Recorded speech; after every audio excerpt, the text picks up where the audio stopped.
Peggy 12.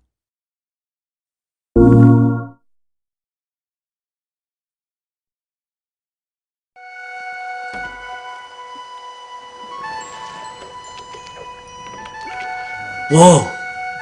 It wasn't doing that before.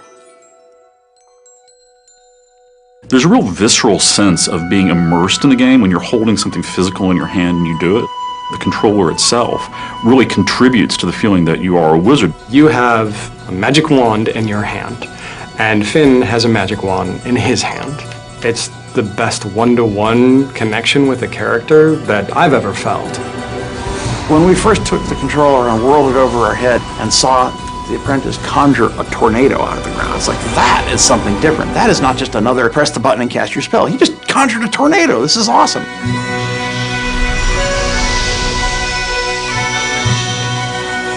Sorcery High Concept started out as a very iconic demand. What if you one day found a magic wand in a box? What would you do with it? What would you try? What would you hope and imagine that it could do? This is fun! Sorcery is designed from the ground up to be a move title. With a lot of games, you start sort of retrofitting, saying, oh, we're going to take an existing game that has a DualShock control scheme, and then try to figure out how to work the move into that. But with Sorcery, from the very beginning, we built everything around making the move an essential central part of gameplay. Of many places that I've worked, our studio's a little different in that we are a little more physical, and we kind of embrace that, especially working with the move. So when you cast a spell and to throw up your arm in a shield is really something that came out of how we talked about the game.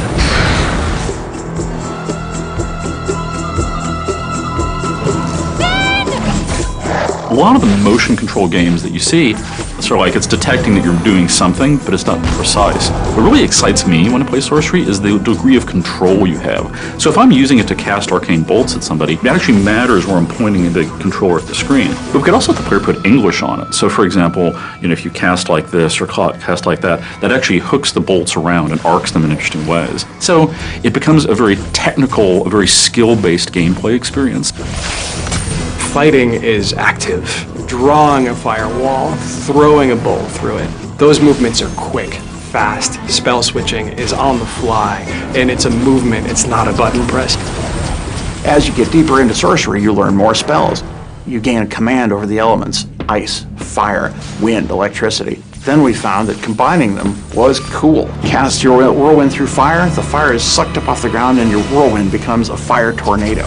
Cast your bolts into a fire-nado and fire bolts are multiplied and spread throughout the arena. Every spell in Sorcery can be combined with the other spells to produce a deep combo system that lets you just attack your enemies in a wide variety of ways to maximum advantage. A troll! That thing is huge! This way, come on! The boss fights in our game is where the player has to really put his mind to work. You have to be aware of your environment, you have to be aware of your arsenal. Everything that we put into a boss fight is indispensable in taking out the boss. Hey, you! Sorcerer! Finn, we don't have time for this. You don't have time for not this, smart cat. Potions are the way to power. Alchemy is the flip side of all the action gameplay.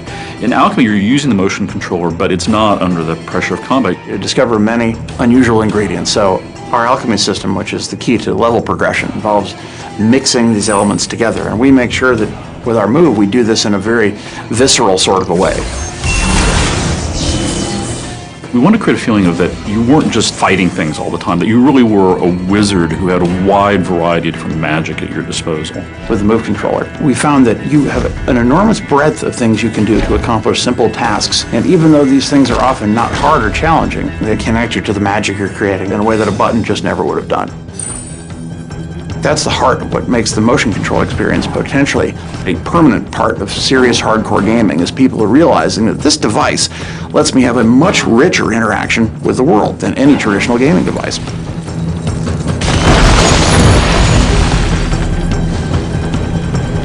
I feel that we've given people a really solid, playable game experience that uses the move like it's meant to be used as a serious game and control device, to reach down and pick it up and to be that apprentice who is reaching out and grabbing the wand, the Master's wand, for the first time and feeling the power of it surge through him, just as you realize the power that you yourself are experiencing as a player.